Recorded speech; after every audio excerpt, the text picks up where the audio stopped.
Como surgiu este projeto? Este projeto começou porque existia, desde tenra idade, uma enorme paixão pela parte funcional do cão de parar. Desde muito novo sempre acompanhei o meu pai na caça, que era um apaixonado da caça com cão de parar. Eu, assim que tive a possibilidade de caçar documentado, assim o fiz e segui as pisadas, com as orientações e as primeiras noções de como é que se treinava e como se observava e se apreendia todo aquele trabalho que os cães de parar executam no terreno. E depois, por uma oportunidade fortuita, tomo conhecimento daquilo que são as provas de cães de parar em Portugal. Foi logo uma enorme paixão, perceber que podíamos ser avaliados por alguém isento e credível, que no fundo informava-nos e transmitia essa informação também de uma forma pública daquilo que era o trabalho que nós desenvolvíamos em bastidores com o treino, e a partir daí começa uma carreira competitiva. Tive a sorte de uma das primeiras criações que fiz em casa, na raça braco-alemão, me surgir uma cadela com uma aptidão excepcional, a Carpa. É uma cadela que de logo foi reconhecida no meio como uma cadela com muito boas características, é selecionada, eu muito novo represento Portugal e nos 3 primeiros campeonatos do mundo em que participo consigo 2 presenças no pódio. Foi para mim uma enorme satisfação, um reforço desta paixão que já tinha e, por outro lado, a possibilidade de começar a pensar noutros voos e que este projeto podia seguir de outra forma. Que fatores acha que foram importantes para a sustentabilidade deste projeto? Para sustentar esse projeto ao longo do tempo, eu penso que uma das partes importantes foi associei, por um lado, aos resultados que conseguia fazer do ponto de vista competitivo, a divulgação, no fundo, daquilo que era o meu trabalho. Na altura não havia as redes sociais, para dar a conhecer aquilo que era o nosso trabalho, tínhamos que escrever em revistas especializadas e foi o que aconteceu. Portanto, eu escrevi durante muitos e muitos anos de uma forma mensal, nas revistas que havia na altura sobre o tema e, portanto, o facto de eu escrever sobre o meu trabalho, isso também me ajudou, por um lado, a ser conhecido e, por outro, a disciplinar-me um pouco nas minhas tarefas. Escrevi 2 livros sobre o tema, fiz várias produções em áudio sobre o ensino, sobre as características funcionais de diversas raças e, portanto, nessa altura eu comecei a ter algum reconhecimento público pelo aquilo que era o meu trabalho, porque se por um lado eu obtinha bons resultados nas provas de trabalho, por outro, aparecia também a escrever sobre o tema e a transmitir aos outros um pouco aquilo que era, no fundo, o meu trabalho e a minha paixão e aquilo que eu sentia relativamente a esta disciplina do ensino e da criação de cães. Por outro lado, eu tentei criar com o meu trabalho uma estrutura. Eu acho que é extremamente importante quando realizamos trabalho para os outros e somos honrados por isso, que à nossa volta existe uma estrutura. Foi isso que eu tentei desenvolver e eu percebi que era importante saltar do eu para o nós. Portanto, por um lado divulgar o trabalho, por outro criar uma estrutura e perceber que não se podia ser egocêntrico e ser, no fundo, o centro de toda a pressão, mas dividir as tarefas, terem pessoas que fizessem parte da estrutura e que me ajudassem de alguma forma a levar este barco a bom porto. Que conselhos pode dar aos jovens que queiram iniciar uma carreira competitiva nas provas dos cães de parar? Eu acho que era importante para os jovens que querem enveredar por esta modalidade, que é uma modalidade extremamente apaixonante, primeiro informarem-se de uma forma concreta, procurarem no fundo as grandes fontes de informação. O Clube Português de Canicultura tem não só os regulamentos das provas como os talões da raça. É importante nós conhecermos, por um lado, a parte técnica e por outro, a parte teórica. Independentemente daquilo que está escrito no regulamento, há um conceito que passa.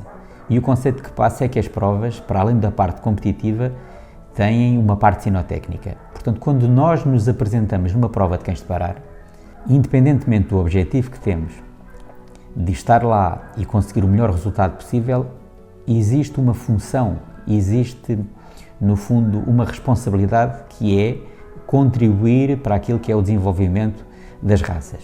como o nosso trabalho é avaliado, essa avaliação tem uma função que é dar a conhecer aqueles que são os cães com mais capacidade e dessa forma poderem ser utilizados na reprodução e a partir deles as raças evoluírem. Este conceito é importante que as pessoas que entram nas provas de cães de parar percebam. Depois é extremamente importante focarem-se naquilo que são os objetivos primordiais. E se as provas de cães de trabalho têm no fundo duas características, uma por um lado que avaliam e por outro que qualificam, o primeiro grande desafio é fazermos evoluir funcionalmente o aluno que está a nosso cargo. E isso não depende da qualidade dos outros que nos rodeiam, depende sim da forma como interiorizamos e disciplinamos todo o trabalho que temos de fazer e nos focamos nele. Portanto, primeiro temos que fazer, independentemente de nos preocuparmos se o cão que vai competir connosco é muito bom ou médio, é importante focarmos no nosso cão. E essa é um dos grandes conselhos que eu daria aos jovens. Foquem-se nos vossos cães, foquem-se no vosso trabalho, concentrem-se naquilo que é primordial e depois deixem para os outros que têm efetivamente a carga, essa missão, os juízes, avaliar o vosso trabalho.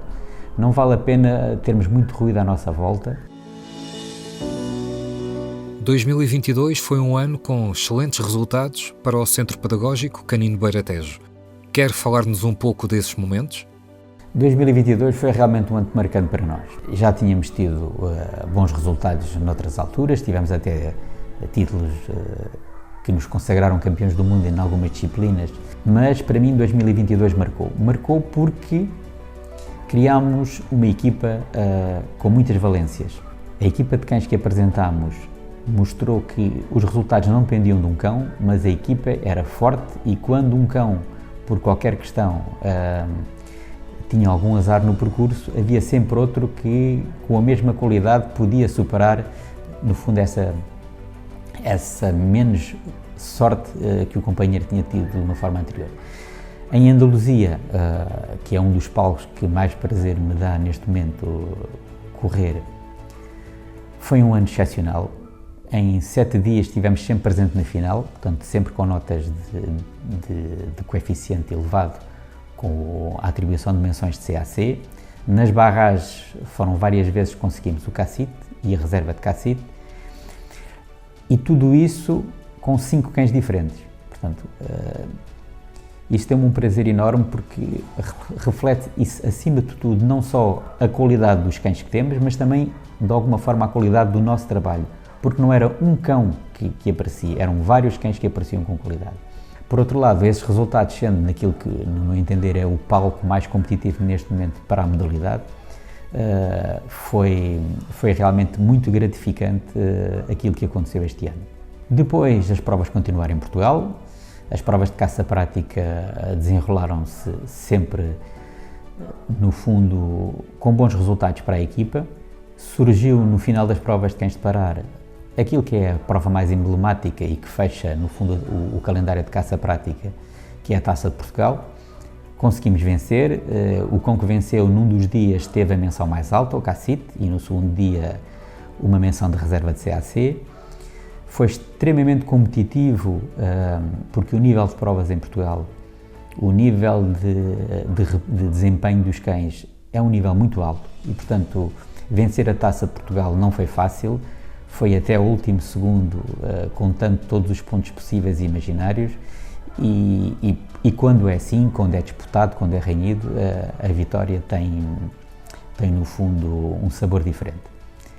Depois foi também para nós em 2022 um dos momentos altos quando percebemos que um dos jovens que tínhamos na equipa, e um jovem que nasceu na nossa casa, o Suinho da Beira Tejo, consegue no final da temporada de caça prática ser o cão mais bem pontuado no ranking das provas de caça prática. Portanto, ter um jovem com cerca de 15 meses a impor-se numa disciplina que normalmente é para cães mais experientes, alguém que vimos nascer na nossa casa e que vimos dar os primeiros passos e impor-se desta forma, foi realmente muito gratificante para nós.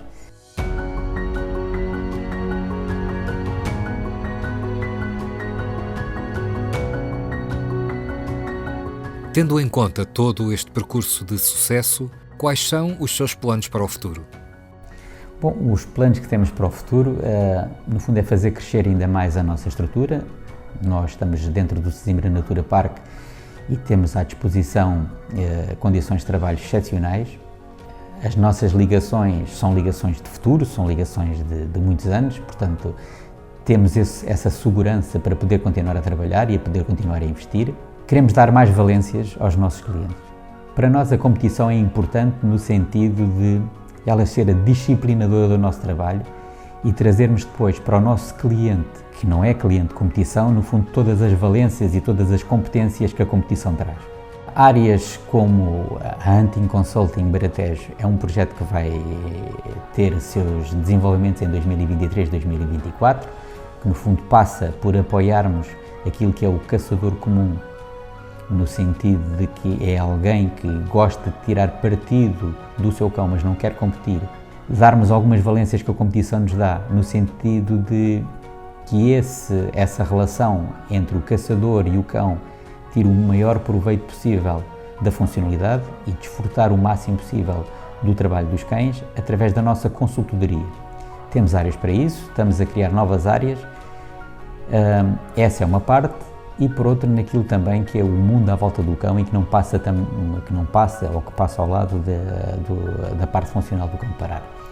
Queremos dar a conhecer não só aquilo que é a nossa forma de pensar relativamente ao cão, mas também dar a possibilidade às pessoas de usufruírem daquilo que é o nosso espaço e daquilo que ao longo dos anos conseguimos construir para poder, no fundo, executar o nosso trabalho.